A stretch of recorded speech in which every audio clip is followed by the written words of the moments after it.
xasan dhuxulaab saalax oo ahaa gudoomiyihii koox faneedka xidigaha geeska qaar ka mid ah warbaahinta magaalada Hargeysa maanta kula hadlay ayaa markii ugu horeysay ka hadlay xilka qaadis ay sheegeen xubno ka tirsan kooxdaasi hortu wax colaadii ma jirto xilka wala wani kuri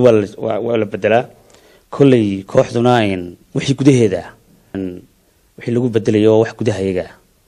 oo xilka wala isbedela umadana marka hore maadaama aan umada marka hore u sheegnay gudoomiyahayga guddo ku-xigeenkayga iyo maamulkayga waan baahinaa taasun baa keentay inaan imika baahino dadka hadana u sheegnay gudoomiyaha inaanu bedelnay waxaana gudoomiye Laab Salax shaaca ka qaaday in muddo laga joogo 2 week hore uu gudbiyay xubnaha kooxdaasi inuu gabi ahaanba kooxdaasi isaga tagi doono waxaanu ku sifeeyay qodobo kala duwan isagoo arrimahan ka hadlaya xasan dhuxulaab saalax wuxuu yiri horta saxaafaddu aad bay soo garaacay oo arintan issue bay ka dhigeen dhinaca kale marka laga horta wax internal problems ma jiraan xidigaha geeska muran gudaha ma jiro dhinaca kale de kooxda xidigaha geeska 6 sano jirtayba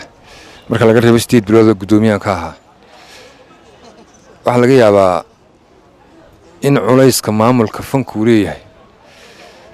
ay aad u adag tahay waliba niman caana inaad isku hayso oo maamusho inay adag tahay xaqiiqatan muddo 2 toddobaad ka hor ayaa saaxiibaday mid iyo si wadaraba ugu sheegay in aanan maxay ahaydey gudoomiye xidigaha geeska ka sii ahaanayn hawlaha gaarka darteed 2 qodob baa arintaasina aan ka xusi karaa horta nolosha vision ka fog kan fanka ayaan kala yahay jaamacadana dhigtaa waqtigii farabadnaa xidigaha gelin jiray aan fanka gelin jirnay ama habeenimo u badneed ama dhinacyada nolosha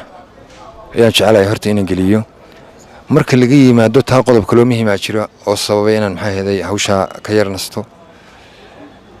aan waxaas ka nin family man